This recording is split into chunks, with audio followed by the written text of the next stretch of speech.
नमस्कार। बड़ी बहस में आप सभी का बहुत बहुत स्वागत है। मैं हूं आपके साथ सौरभ त्रिपाठी। अहमदाबाद से लंदन जा रहा एयर इंडिया का बोइंग ड्रीम लाइनर विमान AI-0171 अहमदाबाद हवाई अड्डे से उड़ान भरने के बाद चंद मिनट के भीतर ही एक मेडिकल कॉलेज के हॉस्टल के भवन से टकराते हुए मेज पर जा गिरा। इस दौरान विमान धमाके के साथ आग के गोले में तब्दील हो गया। इसमें सवार 12 सदस्यीय चालक दल समेत 242 यात्रियों में से 241 लोगों की मौत हो गई। हादसे में चमत्कारिक रूप से एकमात्र विश्वास कुमार रमेश नाम के यात्री की जान बची। वह सीट संख्या 11A पर बैठे थे। यही नहीं, हादसे में हॉस्टल में रह रहे 20 से अधिक मेडिकल छात्रों की भी मौत हो गई है, जबकि 50 से अधिक छात्र जख्मी हैं। पीएम मोदी खुद हादसे वाले जगह अहमदाबाद पहुंचे। प्रधानमंत्री नरेंद्र मोदी ने विमान दुर्घटना स्थल का दौरा किया और यहां सिविल अस्पताल में घायल पीड़ितों से मुलाकात की। इसके बाद प्रधानमंत्री नरेंद्र मोदी ने पूर्व मुख्यमंत्री विजय रूपाणी के परिवार के सदस्यों से भी मुलाकात की। दूसरी ओर विमान हादसे को लेकर जांच एजेंसियां हरकत में आई और सबूत जुटाने में लग गई।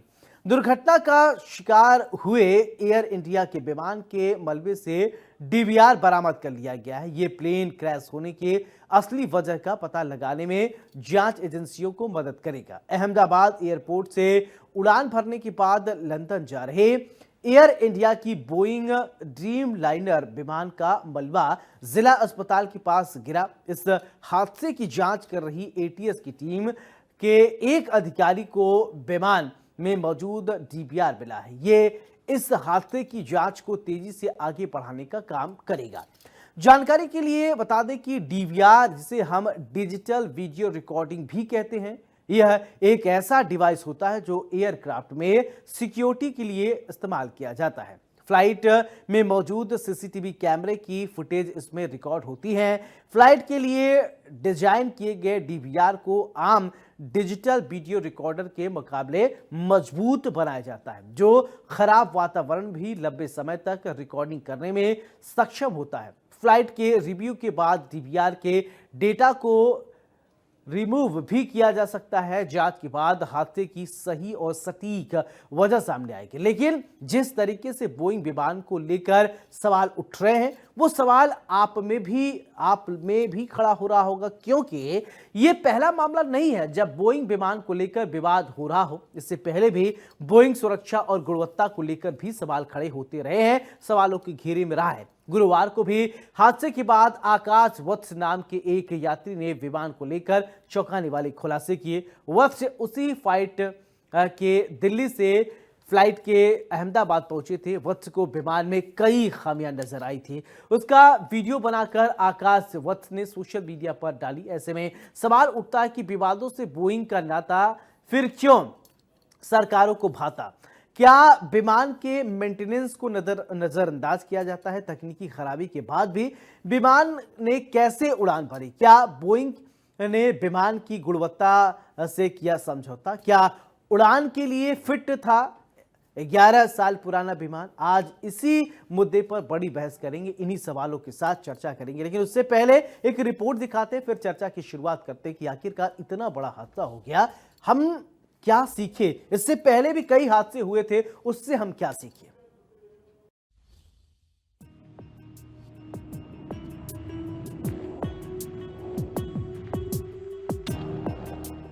ड्रीम लाइनर या डेथ लाइनर, बोइंग के विमान में तकनीकी खराबी या कुछ और?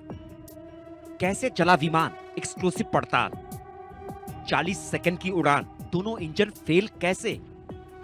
पायलट की मेडे कॉल, राज खोलेगा ब्लैक बॉक्स।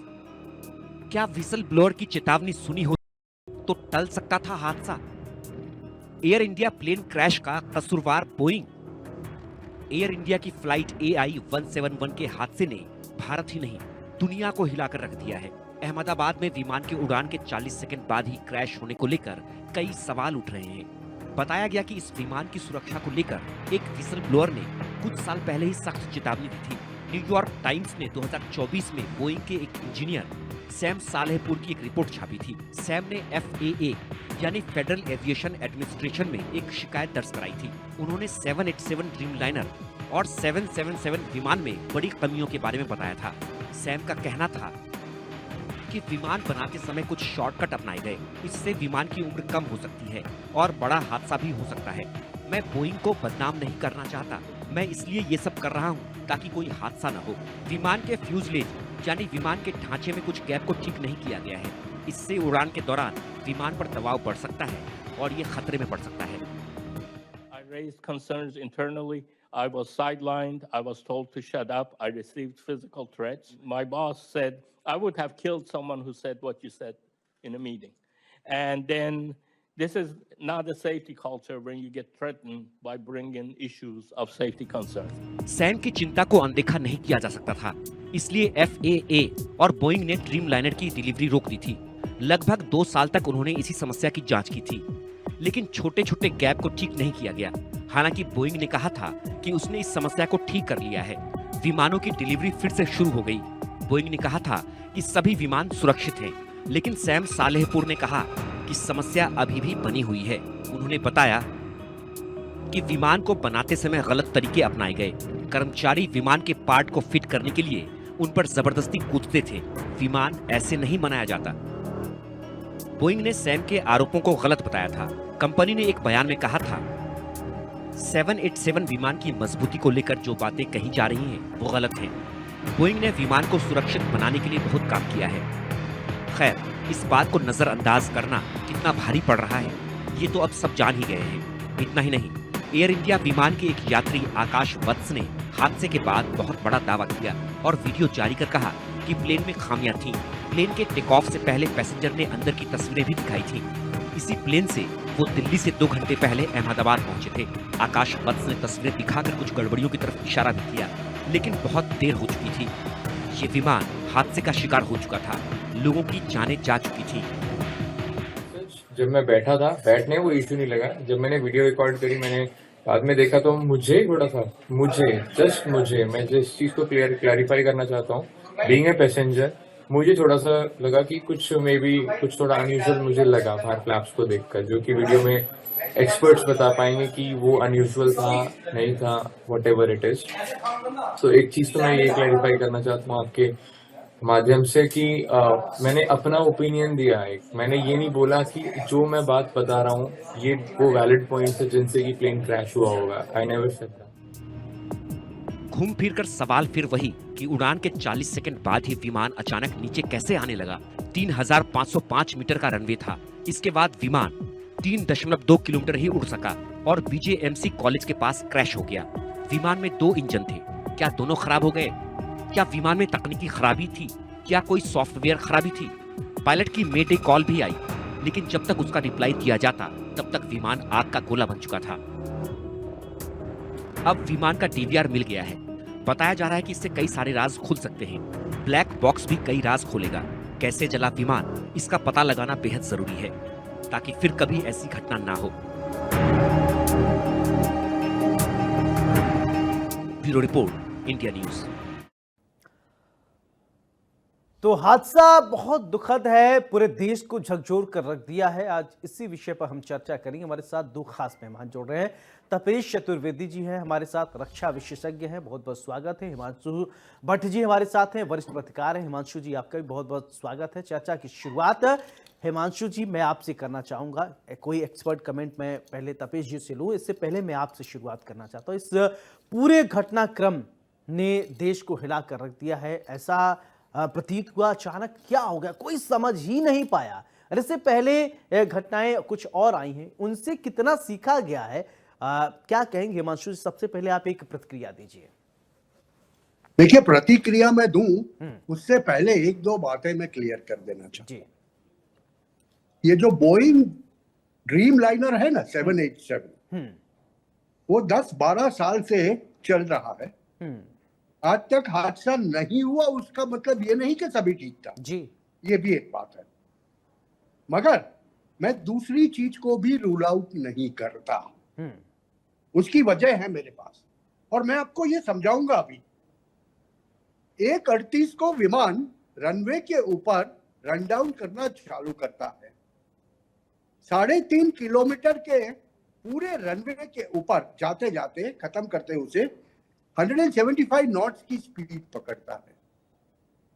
वहां से ट्विन इंजन एयरक्राफ्ट साथ में थ्रॉटल देके ऊपर जाने की कोशिश करता है, ऊपर जा नहीं पाता और बाकी के 40 सेकंड में वो बीजे मेडिकल कॉलेज के हॉस्टल के अंदर जा घुसता है। उस वक्त कितना ऊपर गया वो? 425 फीट। और सरदार वल्लभ भाई पटेल इंटरनेशनल एयरपोर्ट की बात करें हम तो वो 200 फीट समुद्री तल से ऊपर है, मतलब 650 फीट का मैक्सिमम हाइट ये ड्रीम लाइनर ने लिया। अभी उसी वक्त वहां पर एक स्टटर आता है, एक पॉज आता है। जब भी कोई भी बड़ा एयरलाइनर ऊपर जाने के लिए थ्रॉटल मारता है तो वहां एक पॉज आता है और लगता है इसी वक्त मेडे मेडे का चित्कार गया। एटीसी में जो जवाब आया उससे पहले डिजिटल ब्लैकआउट हो गया और 40 सेकंड में विमान की कहानी खत्म हो गई। मेरा सीधा सवाल है, 2 इंजन थे, क्या दोनों इंजन एक ही साथ में साइमल्टेनियसली फेल हो गए? ये पहला सवाल। दूसरा सवाल, डिजिटल ब्लैकआउट था या और कुछ था? आज के जमाने में हम लोग नेटवर्क सेंट्रिक वॉरफेयर की बात करते हैं। Yes. Was it an attempted sabotage? सीधी बात पूछता हूं मैं। हो भी सकता है, नहीं भी हो सकता। ब्लैक बॉक्स के बाद बहुत से राज खुलेंगे क्योंकि ब्लैक बॉक्स के अंदर जो भी डेटा रिकॉर्ड किया गया होगा that will be maximum 2 minutes 3 minutes. ठीक है, तो वो पता लगने में ज्यादा मुश्किल नहीं। ठीक है वंशु जी। तपेश जी, मेरा सवाल आपसे, इतना बड़ा ये हादसा हो गया, अब जब, क्योंकि आप ग्रुप कैप्टन भी रहे हैं, आप बेहतर हमें समझा सकते हैं, सबसे पहले इस घटना को आप कैसे देखते हैं? इतना दुखद घटना है, 142 लोग इसमें सवार थे, सिर्फ एक व्यक्ति चमत्कारी ढंग से वो बचा। सब कह रहे हैं ये चमत्कार ही है, और चीजें फोटो और वीडियो आपने देखा होगा कैसी ये घटनाएं रही। मैं टेक्निकल सवाल आपसे पूछूं सबसे पहले, उससे पहले आप प्रतिक्रिया दीजिए, फिर इसके बाद चर्चा को आगे बढ़ाएं और टेक्निकली इसको जो हम समझेंगे कि क्या टेक्नोलॉजी होती है, कैसे डीवीआर क्या काम करता है, ब्लैक बॉक्स क्या है, ये सब चीजें हम आपसे समझेंगे, लेकिन आप पहले प्रतिक्रिया दीजिए। Thank you Saurabh ji, having me on your show. पहली चीज तो अगर आपसे रिक्वेस्ट है, मैं तपेश चौधरी हूं, अगर चतुर्वेदी से चौधरी हो जाए तो। Okay okay okay okay. तो सेकंड जो है, जो आपने बोला, ये सबसे बड़ा इंसिडेंट हुआ इंडिया में। इससे पहले जो चरखी दादरी का इंसिडेंट हुआ था, वो उसमें इंडियन एयरक्राफ्ट शामिल नहीं थे। तो अगर मैं नंबर ऑफ कैजुअलिटीज के हिसाब से देखूं तो ये सबसे बड़ा इंसिडेंट हमारे देश में हुआ है। और ये इतना अनफॉर्चुनेट है कि ऐसा कोई इंसिडेंट कभी नहीं हुआ कि इतने शॉर्ट टाइम में। मैक्सिमम इंसिडेंट जितने भी हमारे नोटिस में आए लैंडिंग के टाइम पे ज्यादा हुए हैं, लेकिन with in 60 second aircraft start करता है और 60 सेकेंड के बाद एक आग का गोला उसमें से निकलता है, जिसमें किसी एक के बचने की भी उम्मीद नहीं थी। वो तो मिरेकल है, एक इंसान बच गया, और उसके बाद जमीन पे भी इतना बड़ा नुकसान हुआ, कैजुअलिटी हुई। तो ये बहुत ही दुखद है, और my heart goes out to all those families who has lost their loved one. इस समय ये बहुत संवेदनशील टॉपिक है, और इस पे ना कोई राजनीति या कोई उल्टे सीधे या स्पेकुलेशन करने के बजाय हमारी सबसे बड़ी प्रायोरिटी, मतलब एज ए देश के देशभक्त नागरिक और सरकार की भी यही है कि उन लोगों को जो भी सपोर्ट मिल सकता है वो 100% देना चाहिए। और ऐसे इंसिडेंट, और ये हमें कोशिश करनी चाहिए कि उल्टे सीधे ब्लेम ना लगा के या उल्टी सीधी रिपोर्ट ना बना के, क्योंकि अब पायलट तो मर गए, कुछ ह्यूमन एरर दिखा के या कुछ भी करके कल को इस जांच को ऐसे नहीं बस बक्से में नहीं डालना चाहिए। ये बहुत जरूरी भी है इस देश के नागरिकों के लिए, क्योंकि एयर ट्रेवल बहुत सेफ माना जाता है, और उस एयर ट्रेवल को सेफ तभी रख सकते हैं जब हमारे नागरिकों तक सही इन्फॉर्मेशन पहुंचे कि इस इंसिडेंट का रीजन ये था। और आपसे कि देखिए, अब सबसे अगर बात किया जाए खतरनाक अब ये हो जाता है, हवा में आप है तो आप कुछ भी समझ में नहीं आता कि अब करें क्या। पैराशूट दिया जाता है, सीट बेल्ट दिया जाता है, लेकिन ये एक ऐसा मूवमेंट रहा, किसी ने कुछ समझ, अगर पायलट समझ पाता, जैसा कि अभी हिमांशु जी बता रहे थे, मिड डे खाली बोल पा रहे थे, और वो क्या होता है जो ये वर्ड्स जो एक लास्ट वर्ड आया हिमांशु जी ने वो कहा, और मिड डे क्या होता है, इसे थोड़ा समझाइए क्या है ये। मेडे मेडे में आपको जरूर समझाऊंगा, लेकिन आप मुझसे एक टेक्निकल सवाल मैं आपको दे रहा हूं, मुझसे जरूर पूछिएगा कि क्या कारण हो सकते थे इस इंसिडेंट के। जी तो बताइए। मैं मेडे मेडे बेसिकली 3 बार वर्ड बोला जाता है, मेडे मेडे मेडे। ये हाँ। World over international civil aviation के रूल्स में आता है, इंक्लूडिंग डिफेंस और सिविल एविएशन, सब इसी वर्ड को यूज करते हैं। इसका मतलब ये होता है कि I have some serious emergency on board. Okay. Pilot ये कॉल तब देता है एटीसी को जिससे उसको प्रायोरिटी में लिया जाए, सारी इमरजेंसी सर्विसेज रेडी हो जाए, एटीसी उसको प्रायोरिटी में ले ले और जो भी बेस्ट पॉसिबल हेल्प है उस एयरक्राफ्ट को प्रोवाइड की जाए। तो ये एक इमरजेंसी सिग्नल होता है पायलट से एटीसी के लिए। बिल्कुल। आप कोई टेक्निकल बात कह रहे थे बताने को, वो बताइए। तो जैसा हिमांशु जी बोल रहे थे कि 40 सेकंड में एयरक्राफ्ट जाने के बाद वो टेक ऑफ किया और उसके बाद चला गया। एक्चुअली आज की डेट में हम जो भी बात करेंगे वो, क्योंकि जब तक ब्लैक बॉक्स या इन्वेस्टिगेशन कंप्लीट नहीं होता वो स्पेकुलेशन ही होगा। लेकिन किसी भी चीज के लिए स्पेकुलेशंस भी बहुत जरूरी होते हैं। वो क्यों जरूरी होते हैं? क्योंकि उसी से पॉसिबिलिटीज बनती हैं। हम कोई चीज स्पेकुलेट करेंगे, वहीं से पॉसिबिलिटीज निकल के आएंगी और फिर हमें समझ में आएगा कि क्या एग्जैक्टली हुआ होगा। और उन्हीं स्पेकुलेशंस के साथ में फिर जांच भी अपना एनालिसिस, एक तो कोड डिकोडिंग होती है कि जो ब्लैक बॉक्स मिल गया उसकी डिकोडिंग होगी, फिर उसमें उसका एनालिसिस किया जाएगा कि वो एनालिसिस में क्या निकल के आया। तो इस एयरक्राफ्ट में देखिए 4 चीजें हो सकती हैं बस इंसिडेंट के लिए। पहली चीज कोई सैबोटाज है, जो हिमांशु जी ने भी बोला, क्योंकि मैं इस चीज को रूल आउट बिल्कुल नहीं कर सकता कि देखिए ऑपरेशन सिंदूर में तुर्की ने पाकिस्तान के साथ मिलके हमारे साथ क्या किया हम जानते हैं। एयर इंडिया की सारी मेंटेनेंस तुर्की की कंपनी करती है। तो पाकिस्तान प्रॉक्सी वॉर ही चला रहा है इतने सालों से, तो वो प्रॉक्सी वॉर के अंतर्गत वो क्या कर सकता है हम सब जानते हैं। कैसे किसी का माइंड डाइवर्ट करके क्या सैबोटाज किया सकता है, ये पॉसिबल है। दूसरे, एयर इंडिया के जो मेजोरिटी ऑफ विमान हैं जिनकी मेजर मेंटेनेंस होती है वो तुर्की में भी जाते हैं। तो इस एयरक्राफ्ट की हिस्ट्री भी निकालना बहुत जरूरी है, कब कब इसमें मेंटेनेंस हुई, किस किस ने बिल्कुल की। हिमांशु जी, एक बहुत वैलिड चीज बोल रहे हैं तपेश जी, और इस पर भी हम प्रतिक्रिया एक आपसे ये लेना चाहूँ, क्योंकि एयर इंडिया पर इससे पहले भी कई बार सवाल खड़े हुए थे। यहां तक बात आ गई थी कि एयर इंडिया को बंद कर देना चाहिए, साहब ये सही से सर्विस नहीं प्रोवाइड करा रहा है। इस तरीके के भी आरोप कई बार लगे हैं, लेकिन शायद सरकार को नहीं लगा, नजरअंदाज किया और खामियाजा आप भुगत रहे। जैसे बोइंग के बारे में पहले भी आप बता चुके हैं कि अब देखा जाए नॉर्मल गाड़ी होती है हिमांशु जी की 12 साल 13 साल में उसको रिटायर कर देते हैं। 19 साल से एयर इंडिया में जो जहाज है वो रखे हुए हैं, वो सर्विस में है। अब उनके फिटनेस का क्या? नहीं देखिए, फिटनेस की जहां तक बात है और सर्विस की जो बात है, कस्टमर सर्विस की जो बात है, वो दो अलग अलग चीजें हैं। एयर इंडिया की कस्टमर सर्विस खराब हो सकती है, मगर एयर इंडिया के जो पायलट है, ये जो पायलट थे ना भाई साहब, साबरवाल जी, उनका 6200 आवर्स का फ्लाइंग का एक्सपीरियंस है जी। 8200 8200 घंटे का। हाँ, and you know more co-pilot was also more than 100,000 hours of flying. तो वो इश्यू के उसके ऊपर ब्लेम डाले, उससे पहले हमें वो देखना पड़ेगा।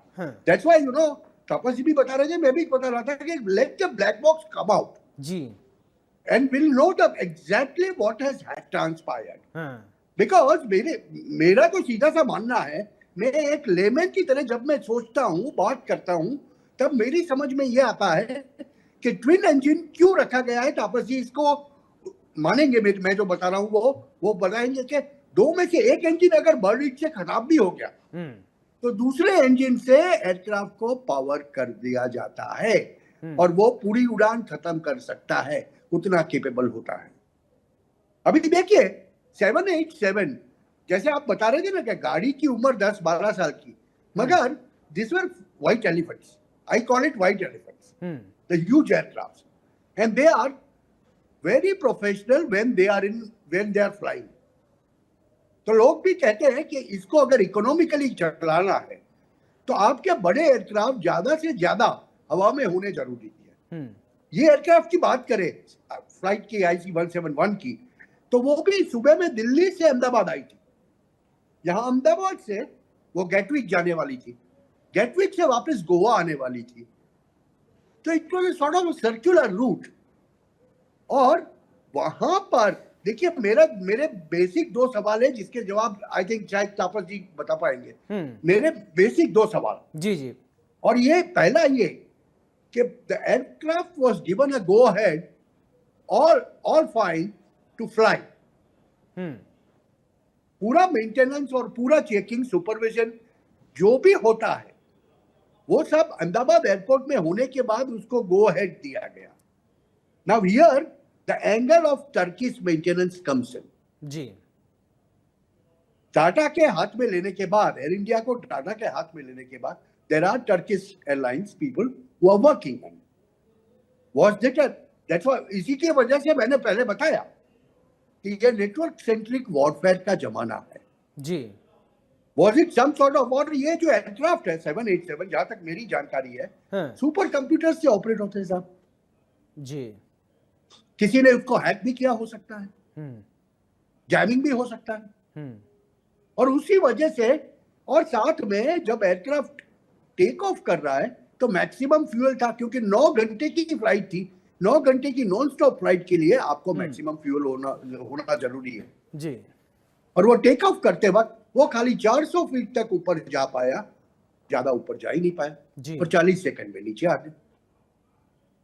ये बड़ा सीधा जी जी ठीक घटनाक्रम है। दिखता मैं है। इसका ये जवाब ले क्लासिक लेता हूं। तपेश जी बता कहना दीजिए। मेरी चाहिए, मगर देखिए, ये ऐसा आप कह रहे लगता थे है भैया। तपेश जी समझा पाएंगे बेहतर, तो तपेश जी से ही इन सवालों का जवाब ले लेता हूं। तपेश जी, हिमांशु जी के जो सवाल हैं शायद आप समझ गए, उन सवालों के जवाब दीजिए कि आखिरकार क्या है जो टेक्निकल दिक्कत आई है, क्या इसको हैक भी किया जा सकता है, या कई सारे इस समय जैसा कि माहौल है वो भी देखें। क्या हिमांशु जी जो पूछ रहे हैं उसको बताइए। तो कुछ साल पहले अमेरिका में एक बोइंग को हैक करने का ट्रायल किया गया था। अटलांटा एयरपोर्ट पे एक बोइंग लैंड किया था और थोड़ी देर के बाद उसके डोर्स नहीं खुल रहे थे और ना ही उसकी जो भी मिशन कंप्यूटर्स थे वो पायलट के कंट्रोल में थे। ये उसमें काफी पैनिक हुआ था जो उसमें ट्रेवल कर रहे थे, लेकिन आधा घंटे ये नाटक चला। बाद में वो सारे सिस्टम कंट्रोल में आ गए और बाद में साइबर टीम ने बताया हम ये देखना चाहते थे कि ये सिस्टम हैक हो सकता है कि नहीं हो सकता। आज की टेक्नोलॉजी हिसाब से ये पॉसिबल है। पहले सवाल का जवाब तो ये है। दूसरा ये है कि जहां तक सिंगल इंजन की बात कर रहे हैं, ये एयरक्राफ्ट फुल्ली कैपेबल है सिंगल इंजन पे क्लाइम करने के लिए फुल वेट के साथ और फिर लैंड करने के लिए। सिंगल इंजन एयरक्राफ्ट की इमरजेंसी मानी जाती है कि तो वो उसको क्रिटिकल इमरजेंसी में गिना जाता है, लेकिन इसलिए उसको नियरेस्ट एयरफील्ड पे लैंड कराया जाता है, चाहे वो एयरफील्ड 200 किलोमीटर दूर क्यों ना हो। तो एयरक्राफ्ट एक इंजन पे फ्लाई करके आराम से लैंड कर सकता है सेम कैपेबिलिटी के साथ। तो अब तो इसलिए वो एक इंजन वाली थ्योरी तो आउट है कि एक इंजन खराब था, एक इंजन चल रहा था जी। ठीक है, ये जो एयरक्राफ्ट का इंसिडेंट हुआ है। दूसरा, हिमांशु जी का तीसरा सवाल ये था कि उसको टेक्निकल क्रू ने सबको गो हेड दिया, वो लॉन्ग फ्लाइट पे जाने वाला था। अहमदाबाद दिल्ली से वो पहले अहमदाबाद आया, फिर अहमदाबाद से लंदन, लंदन से गोवा। तो मैं आपको बताऊं, हर लैंडिंग के बाद भी चेक्स होते हैं, टेक्निकल क्रू उस चेक्स को करता है, पायलट चेंज होते हैं, फिर पायलट उन चेक्स को करता है। फिर पायलट जब कॉकपिट में जाता है तो कॉकपिट में जो इंटरनल सिस्टम्स हैं उसको गो हेड देते हैं वो उसके बाद वो टैक्सी करने से पहले कुछ चेक्स होते हैं, और जब वो टेक ऑफ करता है तो मिलियंस ऑफ चेक्स कंप्लीट हो चुके होते हैं टेक ऑफ का स्टिक आगे करने के लिए, ऊपर करने के लिए। तो और उस समय तक कोई गड़बड़ होती है तो पायलट को ये पता चलता है कि हाँ एयरक्राफ्ट में गड़बड़ है। इसमें एक जो रेयरेस्ट ऑफ रेयर केस इस लेवल तक क्या हो सकता है, मैं पॉसिबिलिटीज बता सकता हूँ कि फ्यूल कंटेमिनेटेड था और या फ्यूल स्टारवेशन हुआ, किसी ने उस फ्यूल लाइन के साथ छेड़खानी की, फ्यूल टैंक का जो मेन स्विच था उसको ऑफ किया गया, पाइपलाइंस में जितना फ्यूल था उतना एयरक्राफ्ट से उतना उड़ा और उसके बाद उसमें हो गया। इसकी पॉसिबिलिटी बहुत रेयर है क्योंकि इसकी वार्निंग एक पायलट को आएगी, अदरवाइज अगर फ्यूल कंटामिनेटेड भी है तो रनवे पे जब वो दौड़ रहा है, आप देखिए 11,500 फीट का रनवे है, ड्रीम लाइनर का जितना वेट है कस्टमर का जो पैसेंजर्स है और लगेज का जो वेट है उसके हिसाब से उसको लगभग 9,000 फीट रनवे पे दौड़ना पड़ता है। तो इतने लंबे टाइम तक दौड़ने में अगर फ्यूल कंटामिनेटेड होगा तो इंजन में वाइब्रेशंस आएंगे। एक बात जी, एक बात और मैं समझना चाहूंगा तपेश जी, हिमांशु जी मैं आपके पास आऊंगा। जैसे मध्य प्रदेश की आज मैं खबर पढ़ रहा था तो वहां हो गया कि जहां एयरपोर्ट है 10 किलोमीटर के रेंज में, बहुत ऊंची इमारतें जो है उनको नोटिस भेज दिया गया है और बहुत बड़े बिल्डिंग है उनको नोटिस भेज दिया गया है। क्या हम इंतजार कर रहे थे कि कोई हादसा ऐसा हो फिर हम इस रेंज को देखें? देखिए भैया, मैं आपको बता दूं, ये खाली अहमदाबाद में नहीं, भारत के हर एक शहर में है। बंबई में भी actually the civil aviation ministry से 5 किलोमीटर पैसेज वे देना पड़ता है, मगर हर एक शहर में इंटरनेशनल एयरपोर्ट के 2 से 2.5 किलोमीटर के अंतर में आपको ये इमारतें मिलेगी। फिर चाहे वो अहमदाबाद हो, बंबई हो, दिल्ली हो, कोलकाता हो या फिर हमारा सूरत ही क्यों ना हो जी। तो ये तो कहने की बातें हैं। अब जाके थोड़े दिन ये पॉलिटिकल ग्लिच है और लोकल अथॉरिटीज इसकी परमिशन देती है और ज्यादा करके जब 2, 4, 5 साल अच्छे निकल जाते हैं तो लोग वापस ये सब भूल जाते हैं। बिल्कुल। मैं माफ देखिए, मैं पत्रकार हूं तो मैं आपको सही बताऊंगा। बिल्कुल बिल्कुल, मैं चाहूंगा आप सही ही बताइए, क्योंकि जब तक हमारे सामने ऐसी कोई घटना नहीं आती ना, तब तक हम इसके ऊपर ध्यान नहीं देते। हाँ, कि सही बात कम है। से कम 5 किलोमीटर का अंतर एयरपोर्ट के पेरिफेरी से बाद में होना चाहिए। वो होता नहीं है, कहीं पर भी नहीं होता है। आज अर्बनाइजेशन के अच्छा। झंझट के अंदर हम लोग ये सब चीजें भूल चुके। अच्छा हिमांशु जी, एक मुझे जवाब मुझे चाहिए ट्रांसपोर्टेशन को लेकर। इंडिया में आप सेफ किसको मानते हैं? हवाई यात्रा को मानते हैं या ट्रेन को मानते हैं या जल यात्रा को आप मानते हैं? सेफ आपको क्या लगता है? कि क्योंकि ऐसा नहीं है कि कहीं दुर्घटनाएं नहीं होती हैं, आपको क्या लगता है सेफेस्ट प्लेस कौन से रह गए हैं अब? जिस तरीके से अब ये घटनाएं हो रही, कभी आप देख रहे हैं ट्रेन लड़ रही हैं, डिरेल हो जा रही हैं, अब हवाई जहाज में आपने देख ही लिया, और अब एक ये भी मुझे जल मार्ग थोड़ा कम दिख रहा है। अगर आपके पास, क्योंकि आप वरिष्ठ पत्रकार हैं, आप बेहतर समझा सकते हैं। देखिए भैया, सीधी सी बात है, generally a common man travels by a train. Yes. This days आजकल मिडिल क्लास लोग हवाई यात्रा करने लगे क्योंकि टाइम बचने लगा। और हवाई में भी, हवाई यात्रा के अंदर भी आप अगर proportion of accidents with the number of flights देखें तो वो परसेंटेज बहुत कम आता है। इसीलिए हवाई यात्रा को सबसे ज्यादा सुरक्षित माना जाता है। रेल यात्रा में तो आपको रेल की पटरी के ऊपर आयन के 2 गर्डर लगा दिए और 40-50 की स्पीड में भी ट्रेन आई तो ट्रेन उलट जाएगी, उखड़ जाती है। और ये बहुत सी चीजें हमारे देश के अंदर लोगों ने करने की कोशिश की है। अभी आप देख रहे थे लगातार कोई कभी सिलेंडर रख दे रहा था, कभी बड़े बड़े पत्थर रख दिए जा रहे थे। शरारती तत्वों से तो भी बड़े खतरा रहता है। तो इस मुकाबले जब हम देखें हवाई यात्रा, तो हवाई यात्रा काफी सुरक्षित है। मगर आजकल के जमाने, देखिए जब हम बात करते हैं, हमारा एविएशन सेक्टर जो है ना, it is on the verge of a boom. और ये aviation sector, civil aviation sector, when it is in the verge of boom की तरफ जा रहे हैं, ऐसे में ऐसे हादसे जब होते हैं ना, तो लोगों का कॉन्फिडेंस और डर बैठ जाता है, पैनिक आ जाता है। और अब हमें देखने को मिलेगा, कम से कम हमें 100 में से 15-20 लोग ऐसे मिलेंगे जो डर के मारे बोलेंगे, बाबा बंबई जाना है ना, मैं ट्रेन से चला जाऊंगा, हवाई जहाज से नहीं। ये होगा, ये पैनिक जो है वो होगा। और उसके लिए कई हद तक एक तो एयरलाइंस भी जिम्मेदार होती है, दूसरी जनमानस जिम्मेदार होती है, और ये दोनों को मिला के ये सब चीजें होती। इसीलिए ऐसे हादसों का, जैसे आपने कहा कि क्या हम हादसों के लिए राह देखते हैं कि होने के बाद करेंगे? नहीं, इससे सीख लेने की जरूरत है। ये हादसा है, देखो मैं तो अभी भी बोल रहा हूं, अगर ये हादसा है तो rarest of the rare case है ये। ऐसे हादसे कभी होते नहीं है। और अगर ये हादसा नहीं है तो हमें ये भी ध्यान रखना पड़ेगा कि ये चीज कहां हुई।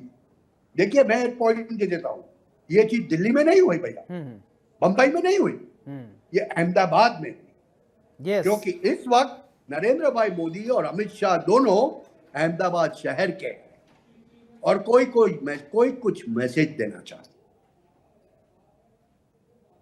अगर ये सैबोटाज, अगर ये दूसरी कोई चीज निकली तो चलिए आपने एक अलग एंगल दिया है और हो सकता है कि इस एंगल पे एक्सपर्ट जो हैं और इस पर गहन अध्ययन कर रहे होंगे, क्योंकि एक से बढ़ के एक एक्सपर्ट होते हैं। लेकिन हाँ, एक आपने एंगल निकाल दिया है। तपेश जी, एक मेरा सवाल कि डीवीआर को लेकर, ये डीवीआर क्या होता है और ब्लैक बॉक्स को लेकर बहुत चर्चा होती है कि ब्लैक बॉक्स मिल जाएंगे तो बहुत सारी चीज़ें स्पष्ट हो जाएंगी। इन दोनों चीज़ों के बारे में हमें स्पष्ट कर दीजिए, कैसे होते हैं, क्या काम करते हैं और क्यों उनको यहाँ फिट किया जाता है। तो ब्लैक बॉक्स जो होता है बेसिकली एक 1/2 फीट का इक्विपमेंट होता है, जिसके दो इक्विपमेंट पार्ट होते हैं। एक होता है एफडीआर जिसको फ्लाइट डेटा रिकॉर्डर बोलते हैं, और दूसरा होता है सीवीआर जो कॉकपिट वॉइस रिकॉर्डर होता है। यानी कि पायलट आपस में जो भी बात करते हैं उस कॉकपिट में जो भी बात हुई उसमें रिकॉर्ड होती है। फ्लाइट डेटा रिकॉर्डर में जब से एयरक्राफ्ट टैक्सी करता है स्टार्टअप होने के बाद उसके सारे पैरामीटर्स उसमें रिकॉर्ड होते रहते हैं। क्या उसके एयररोल्स क्या थे, क्या सेटिंग थी, कितना एल्टीट्यूड था, क्या स्पीड गेन करी, पायलट ने कौन सा बटन प्रेस किया, एवरीथिंग 35 to 40 पैरामीटर उसमें कंटिन्यूअसली रिकॉर्ड होते हैं। सीवीआर में वॉइस रिकॉर्डर में लास्ट 2 घंटे की जो बातचीत होती है वो रिकॉर्ड होती है। तो जब आपके पास सारे पैरामीटर्स मिल जाते हैं, ब्लैक बॉक्स जनरली एयरक्राफ्ट की टेल में लगा होता है क्योंकि वो सेफ माना जाता है, और ये कितना ही बड़ा ब्लास्ट हो या कितना ही बड़ा इम्पैक्ट हो, ये उस मटेरियल से तैयार किया जाता है, वो उसको झेल लेता है और जनरली सेफ मिल जाता है। तो इससे सारी रिकॉर्डिंग जब वापस आएगी तो उससे डिकोडिंग होगी, तो उससे पता लगेगा कि किस समय पे, अब जो एक्सपर्ट होंगे वो ये देखेंगे कि किस टाइम पे एयरक्राफ्ट की कौन से बटन की क्या सेटिंग होनी चाहिए थी, तो कौन सी सेटिंग गलत थी, और फिर उनकी आपस में क्या बातचीत हुई, तो उसके हिसाब से इसको डिकोडिंग बोलते हैं। फिर एक्सपर्ट उससे एनालिसिस करेंगे कि क्या एयरक्राफ्ट में क्या गलत हुआ, क्या पायलट ने कोई गलत एक्शन लिया या पायलट में कोई प्रॉब्लम थी जो पायलट ने इग्नोर करी, या पायलट प्रॉब्लम थी जो इसने पायलट ने नोटिस किया और वो आगे कम्युनिकेट नहीं कर पाया क्योंकि टाइम कम था। तो इसी से एनालिसिस हो पाएगा। हिमांशु जी, आपको याद होगा कि जब बिपिन रावत का हेलीकॉप्टर क्रैश किया था तो उस समय भी ये ढूंढा जा रहा था ब्लैक बॉक्स आएगा, डीवीआर आएगा, लेकिन क्या हुआ, किसी को कुछ बताया नहीं गया। आपको लगता है कि उसको भी बताते तो आम जनमानस में चीजें स्पष्ट होती? बिपिन रावत जी कौन थे?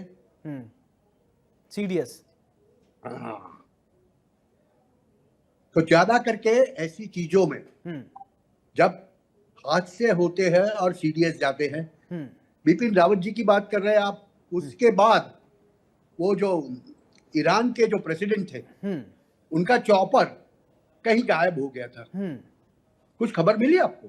नहीं, बताते नहीं। ठीक है, ढूंढ रहे बात नहीं, वो नहीं आएंगे। देखिए, एक चीज समझिए आप, हाँ, कि भैया डेमोक्रेसी होना जरूरी है, मगर जिससे जनमानस के अंदर पैनिक फैले ऐसी चीजें नहीं देना भी सरकार का नियम होता। और सरकार उस चीजों का ध्यान रखती है कि जिससे जन समुदाय सही सलामत शांति से रह पाए। यस, जब डॉक्यूमेंट्स डिक्लासिफाई होते हैं एक जनरेशन के बाद, 2 जनरेशन के बाद, तब जाके पता चलता है कि इसके डेथ में ये हुआ था। आप देख लीजिए इतिहास के अंदर, जब डॉक्यूमेंट्स डिक्लासिफाई होते हैं, उसको डिक्लासिफाई होने में कम से कम 20-25 साल लग जाएंगे, और उसके बाद ही पता चल पाएगा, क्योंकि वो जो उन्होंने तो निष्कर्ष निकाल लिया होगा और निष्कर्ष सब रिकॉर्ड कर दिया गया। आपने बिपिन रावत जी की बात की, वो तो एक ऐसा हादसा था, वो हादसा था या और कुछ था? नहीं, क्योंकि ये आप लोग जो ब्लैक बॉक्स की बात करें, फिर मैंने भी बहुत सारी खबरें पढ़ी और आप लोगों से भी चर्चा करने का मौका मिला कि ये मिलेगा। फिर मैंने कहा कि कभी भी उस पर चर्चा नहीं हुई, फिर क्योंकि आज फिर वही बात आ गई, तो मैंने सोचा कि ये सवाल पूछ लेते हैं, आप क्योंकि समझा अच्छा देते हैं, क्यों, इसलिए मैंने कहा मेरा भी थोड़ा ज्ञानवर्धन हो जाएगा। क्योंकि ये नहीं कहेंगे लोग, ये नहीं कहेंगे, ऑथोरिटीज विल नॉट से राइट नाउ। डॉक्यूमेंट्स डिक्लासिफाई होने के बाद, देखिए नेहरू जी गए, उसके बाद ही बहुत सी चीजें डिक्लासिफाई होके बाहर आ रही है। कौन बोलता था 60 साल तक? अभी 75 साल के बाद बाहर आ रहा है। पॉलिटिकल डिस्पेंसेशन के ऊपर भी डिपेंड करता है।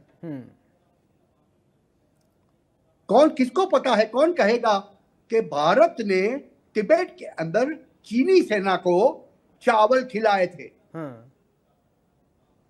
हिंदी चीनी भाई भाई हम करते थे, और वही चीन के सैनिक आके भारत को मार के नहीं, वही चीनी भाई भाई शुगर फैला देते थे, लोगों में डायबिटिक हो जाते थे, वो ऐसे कहिए। अब तो यही देखिए, ये सब चीजें जो है ना, ये अपने वक्त पे बाहर आए, वो ही अच्छा है। ठीक है, कभी ठीक है तपेश जी, एक सवाल है मेरा आपसे, क्योंकि जब हवाई जहाज एकदम ऊपर होता है और फिर या उड़ता है, टेक ऑफ करता है, तब किन बातों का ध्यान लोग रखते होंगे, या पायलट को ध्यान में रखना, क्योंकि पैसेंजर तो अपना बैठा हुआ, उसको खाली बता दिया जाता है सीट बेल्ट लगा के बैठे रहिए, और वो तो वैसे बैठा रहेगा जैसे आप लोग इंस्ट्रक्शन दे देते हैं। लेकिन आप लोग क्या क्या किन बातों पर ध्यान देते हैं टेक ऑफ करते हुए, लैंडिंग करते हुए, या जो टेक्निकल टर्म्स है सर, क्योंकि बहुत ज्यादा मैं टेक्निकल नहीं चीजें जानता हूं, आप बेहतर समझा सकते हैं, मैं तो पत्रकारिता से संबंधित ही सवाल पूछ सकता हूं, तो कोई टेक्निकल बातें हैं जो आप बताना चाहते हैं तो बताइए। तो जो सबसे वर्ल्ड ओवर जितने भी एयरक्राफ्ट से रिलेटेड इंसिडेंट या एक्सीडेंट्स होते हैं, 96% इंसिडेंट और एक्सीडेंट टेक ऑफ और लैंडिंग के टाइम पे होते हैं। और मेजोरिटी उसमें से भी मेजोरिटी लैंडिंग के टाइम पे होती है। तो इससे तो आप ये समझ गए होंगे कि टेक ऑफ और लैंडिंग ही क्रिटिकल पीरियड है। तो ये अब टेक ऑफ की बात करें तो टेक ऑफ में जब एयरक्राफ्ट टेक ऑफ के लिए रनवे के एज पे खड़ा होता है और वहां से जब रन करना शुरू करता है, और जब तक वो ऊपर जाके उसके जो अंदर के लैंडिंग गियर्स हैं वो अंदर नहीं आ जाते, और जो फ्लैप्स हैं वो अंदर नहीं जाता, तो एक पर्टिकुलर स्पीड वो एयरक्राफ्ट कैच नहीं कर लेता है, तब तक ये मोस्ट क्रूशियल टाइम होता है जिसमें दोनों पायलट, कैप्टन और को पायलट, दोनों बहुत बिजी रहते हैं और दोनों की अलग अलग रेस्पॉन्सिबिलिटीज होती है, और दोनों एक दूसरे को कंफर्म करते हैं हर चीज के लिए, सो दैट कहीं गलती ना हो जाए। अगर कैप्टन ने कुछ बोला तो को पायलट करने के बाद कंफर्म करेगा, या को पायलट ने कुछ किया तो कैप्टन भी कंफर्म करेगा। अगर हम ये मान के चलें कि एक कैप्टन है, एक को पायलट है, इस ड्रीम लाइनर की बात करें तो जब टेक ऑफ के टाइम पे कैप्टन का काम होता है एयरक्राफ्ट को रनवे से उड़ाना, ऊपर उठाना, बाहर देखना, बर्ड एक्टिविटी देखना, और ये सब आसपास कोई और एयरक्राफ्ट तो नहीं है नियर बाई में, ये सब कैप्टन का काम होता है। को पायलट जो करता है वो लैंडिंग गियर्स की इंफॉर्मेशन देता है कि लैंडिंग गियर अप, उसको करना है, वो फिर पायलट को, कैप्टन को कंफर्म करेगा, सर लैंडिंग गियर अप, ठीक है। उसके कोड वर्ड्स होते हैं जो दर्शकों के लिए उसकी जरूरत नहीं है, बहुत सिंपल लैंग्वेज में बता रहा हूँ। और फिर उसके बाद फ्लैप अंदर जाते हैं, फ्लैप धीरे धीरे जाते हैं, क्योंकि एयरक्राफ्ट में आपने देखा होगा, आप कभी बैठे होंगे तो विंग्स के पीछे और आगे फ्लैप्स लगे जाते हैं जो थ्रस्ट देते हैं एयरक्राफ्ट को ऊपर उठने के लिए, तो उनको एक पर्टिकुलर स्पीड के बाद धीरे धीरे अंदर किया जाता है। शुरू में एयरक्राफ्ट 2.5 डिग्री एंगल से ऊपर उठता है, जैसे ही वो रनवे को छोड़ता है फिर वो लैंडिंग गियर को अंदर करने के बाद 10 to 12 डिग्री पड़ता है, उसके बाद वो आपको लगता है कि अब तो ये रॉकेट की तरह जा रहा है। तो ये जो इतना क्रिटिकल टाइम है, मतलब आप ये मान के चलिए कि एयरफील्ड से करीब 3 से 5 किलोमीटर तक का जब वो टाइम 5 किलोमीटर तक का डिस्टेंस कवर कर लेता है, तब तक का टाइम बहुत क्रिटिकल होता है, और ये एक्सीडेंट उसी क्रिटिकल टाइम में हुआ है। बिल्कुल हिमांशु जी, देखिए ये जब हॉस्टल से टकराता है ये विमान, एक कहावत है, उसको कहना नहीं चाहिए, लेकिन फिर भी वही यहाँ पर सटीक होता है, हम तो डूबेंगे सनम तुम्हें मिले डूबेंगे।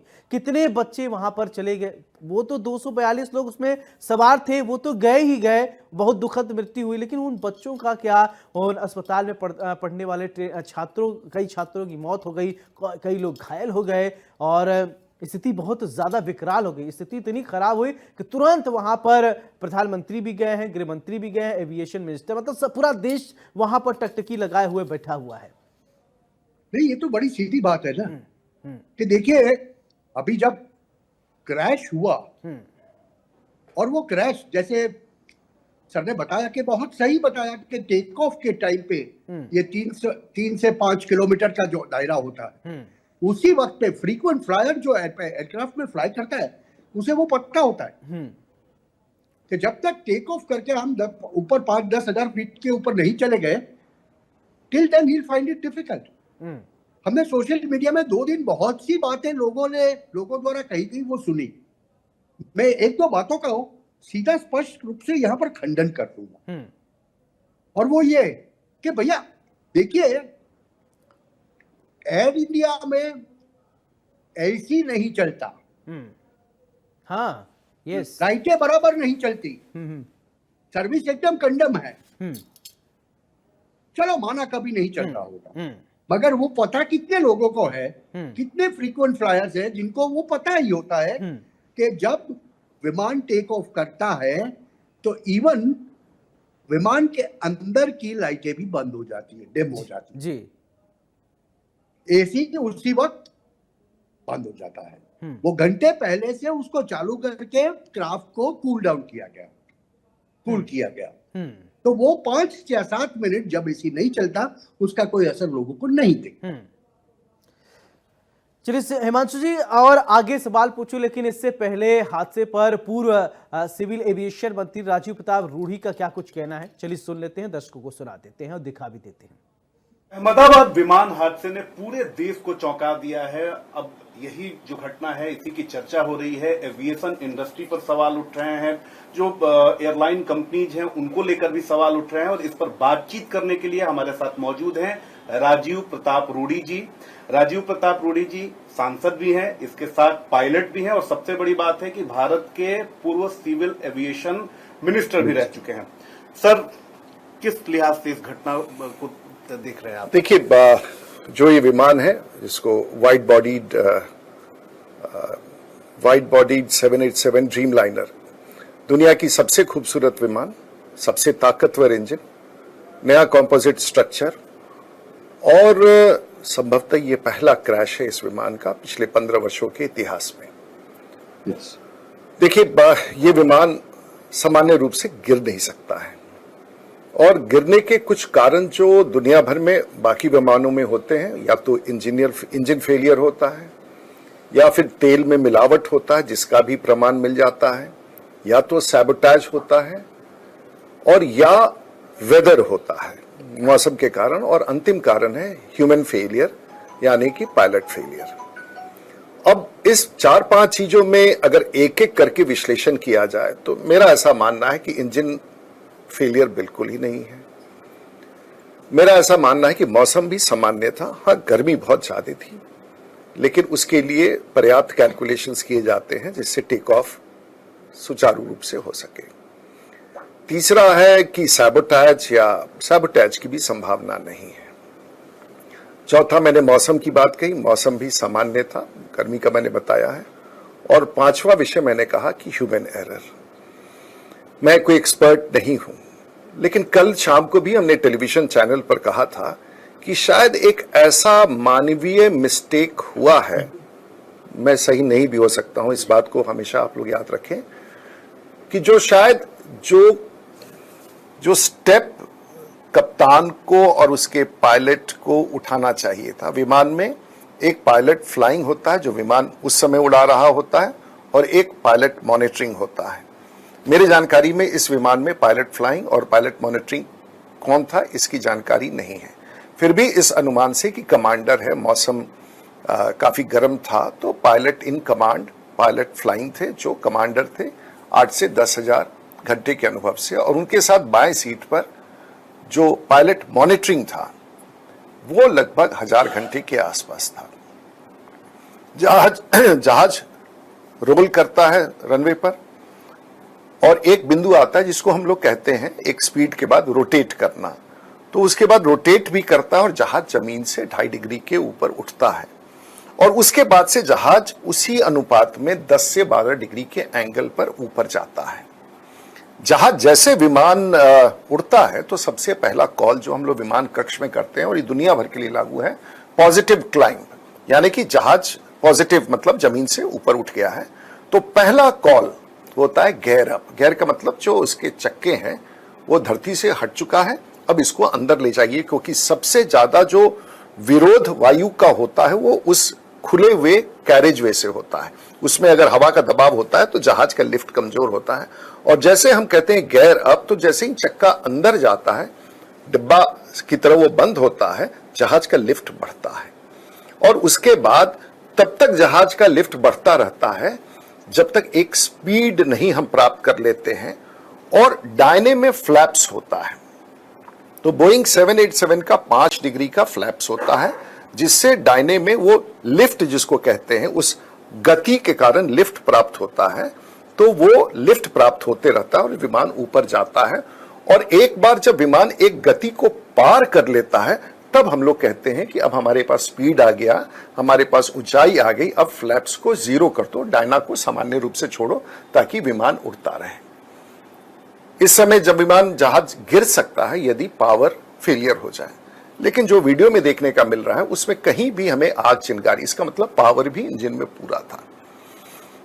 मैं सही नहीं हो सकता हूं, लेकिन कहीं ना कहीं अगर ऐसा हुआ है, यदि मैं नहीं, वो तो ब्लैक बॉक्स के और रिकॉर्डर के से पता चलता, यदि कप्तान ने क्योंकि लगातार हम लोग देख रहे हैं कि जो चक्का है, जो व्हील्स है, वो 650 फीट तक ऊपर ही है। ये कभी नहीं, मुश्किल से 50 फीट के बाद आप कभी पटना में भी आप देखेंगे 50 फीट के बाद वो, जैसे आप कभी अभी जाके खड़े होइए और देखेंगे कि जैसे जहाज उड़ता है चक्का बंद होने लगता है। ये 650 फीट तक जाके खुला हुआ है और लटका हुआ है।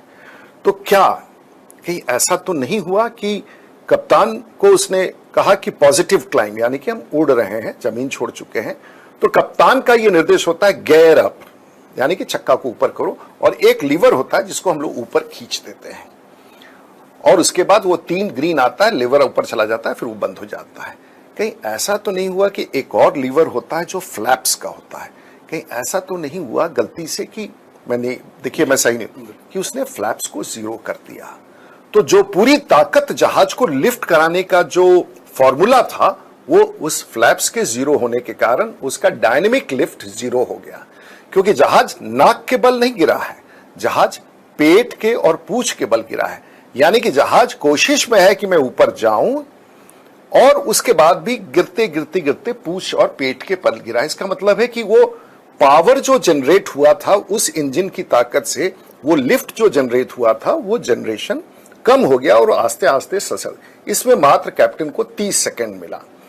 इस 30 सेकंड में जब जमीन की तरफ जब विमान जा रहा होगा तो उसमें वार्निंग आया होगा, लेकिन वो 30 सेकंड में मेडे यानी कि मेरे पास सब कुछ नहीं बना, मेरी प्राण बचाओ, और मैं कोशिश कर रहा हूं प्राण बचाने की, ये अंतिम कॉल है। उसके बाद तो आप राजीव प्रताप रूढ़ी को सुन रहे थे, कई टेक्निकल बातें उन्होंने कहीं। हमारे साथ 2 खास मेहमान जुड़े हुए हैं। हिमांशु जी हैं, वरिष्ठ पत्रकार हैं, हमारे साथ तपेश जी हैं। तपेश जी, आपने भी सुना, हिमांशु जी आपने भी सुना, राजीव प्रताप रूढ़ी ने कई बातें कही, और मुझे लगता है कि चर्चा में इससे पहले भी आप ये सब बातें बोल चुके हैं। सबसे पहले राजीव प्रताप रूढ़ी की बातों पर कोई प्रतिक्रिया देना चाहेंगे? Himanshu ji, over to you. That is the perception, he's been flying. He's been flying himself. So he's trying to explain. उन्होंने एक प्रयत्न किया है कि ऐसा हुआ हो सकता है। हुआ या नहीं हुआ, प्लॉजिबिलिटी और डिनाइबिलिटी वो जब तक कंफर्म नहीं होगा ब्लैक बॉक्स से, तब तक किसी चीज को मानना सही नहीं होगा। क्योंकि यहां पर बहुत सी जानें गई। 242 तो पैसेंजर थे, उसमें से 241 गए, और साथ में काफी मेडिकल स्टूडेंट्स को भी अपनी जान से जी। तो ये सब चीजें, ये जैसे बोला ना कि अभी हम लोग कोई भी प्रकार का एजम्पशन करके कोई भी चीज को नकार नहीं सकते। I will not discount anything. कुछ भी हुआ हो सकता कि लोग तो बर्ड हीट की बात कर रहे थे। अभी बताइए मुझे कि दोनों इंजन का डिस्टेंस बहुत बड़ा होता है, 2 इंजन के बीच में। दोनों इंजन पे एक ही साथ में साइमल्टेनियसली बर्ड हिट होगा, और बर्ड हिट होगा तो इंजन में से धुआं निकलना शुरू हो जाएगा। धुआं कहीं नहीं दिखा एयरक्राफ्ट। तो ये भी एक थियरी है, लोग बात करते हैं। तो मैं तो देखिए, प्रेजम्पशंस एंड असम्पशंस के ऊपर काम होगा, और हर एक पॉसिबिलिटी को बराबर इंस्पेक्ट किया जाएगा, और उसके बाद फिर कुछ न कुछ नतीजा। ठीक है तपेश जी, राजीव प्रताप रूढ़ी ने कई बातें कही हैं, और उन्होंने कहा कि हो सकता है ऐसा हो, और मैं कंफर्म नहीं हूं, लेकिन आप इसको बता सकते हैं ऐसा है क्या? जब विमान उड़ता है, फिर इसके बाद टायर को धीरे धीरे ऊपर कर लेते हैं और उसको बंद कर देते हैं, वो कि लटका ही रह गया। इस पर भी उन्होंने इंगित किया है, इसको भी कोई आप पॉइंट मानते हैं? और हेड और टेल के बारे में भी वो कुछ बता रहे थे, और कुछ कहेंगे क्या आप? तो उन्होंने मेरी वही बात रिपीट करी जो मैंने बोला था, 2.5 डिग्री पे उठता है और 10 से 12 डिग्री उसके बाद जब जब व्हील्स लैंडिंग गियर अंदर आ जाते हैं तो 10 से 12 डिग्री पे उसको एयरक्राफ्ट को होना चाहिए, यानी कि 50-100 फीट पे वो लैंडिंग गियर होने चाहिए थे। तो सिर्फ 3 प्रोबेबिलिटी बनती है। देखिए, वर्ल्ड ओवर जितने भी एविएशन एक्सपर्ट हैं, मैं भी अपने आप को ठीक ठाक नॉलेज वाला समझता हूँ, तो वो आप फ्लाइट पाथ देख के कुछ चीजें स्पेकुलेट कर सकते हैं। देखिए अंदर कॉकपिट में क्या हुआ, सैबोटाज था, क्या था, वो तो बात की बात है, क्योंकि कई बार एयरक्राफ्ट का बिहेवियर कुछ और कह सकता है, लेकिन एयरक्राफ्ट को देख के एक्चुअली उसमें कुछ रॉन्ग था। ये जो पूरा केस है, ये पावर लॉस या उसका नहीं है, ये सिर्फ लिफ्ट लॉस का है, कि इस एयरक्राफ्ट में लिफ्ट लॉस हुआ, जो लिफ्ट मिलनी चाहिए थी वो नहीं मिली। अब उस किस वजह से नहीं मिली, तो अब अगर उस वीडियो को आप ध्यान से देखें तो जो उसके फ्लैप्स होते हैं ना, वो 5 डिग्री जैसा उन्होंने बताया, वो बड़े स्लीक दिखाई दे रहे हैं।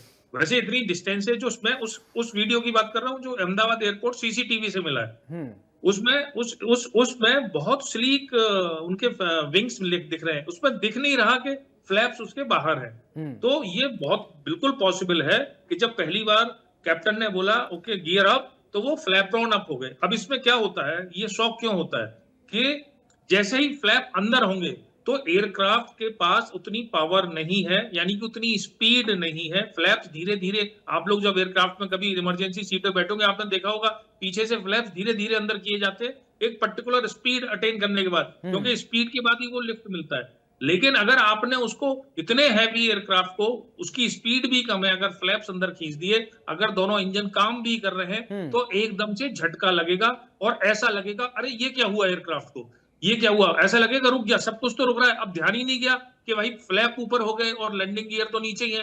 दूसरा, लैंडिंग गियर्स ड्रैग करेंगे उस एयरक्राफ्ट को, तो और जब तक पायलट की समझ में आया, क्योंकि टाइम कम था, हाइट ज्यादा थी, यही हाइट अगर सपोज करो 1500 फीट या 2000 फीट पे होता और पायलट ये चीज नोटिस कर लेता, तो वो लैंडिंग गियर को अंदर करके फ्लैप को बाहर निकाल के उसके पास डाइव करके भी दोबारा बूस्ट करके ऊपर जाने का चांस था। पर यहाँ हाइट इतनी कम थी और जब तक पायलट को ये समझ में आया होगा तब तक उसने मेडे मेडे कॉल कर दिया। अब इसमें ये भी हो सकता है, ये हमारा अजम्पशन है कि वो व्हील वो अंदर ही नहीं जा रहे हो, हाइड्रोलिक फेलियर हो, क्या पता वो ब्लैक बॉक्स से निकल के आएगा। लेकिन इस समय मेरा भी अजम्पशन यही है कि दोनों इंजन काम कर रहे थे। चलिए, अब इंतजार है कि डीवीआर से भी पता चले और ब्लैक बॉक्स भी मिल जाए। मानसू जी बहुत बहुत शुक्रिया, तपेश जी आपका भी बहुत बहुत शुक्रिया बड़ी बहस में हमारे साथ चर्चा करने के लिए। अब इंतजार इसी बात का है कि ब्लैक बॉक्स मिले, उसको खोला जाए, राज देखा जाए आखिरकार क्या है, और तमाम टेक्निकल बातें भी हमने इस बड़ी बहस की चर्चा के दरमियान पूछा और जानने की कोशिश की। बड़ी बहस में मेरे साथ फिलहाल इतना ही। नमस्कार।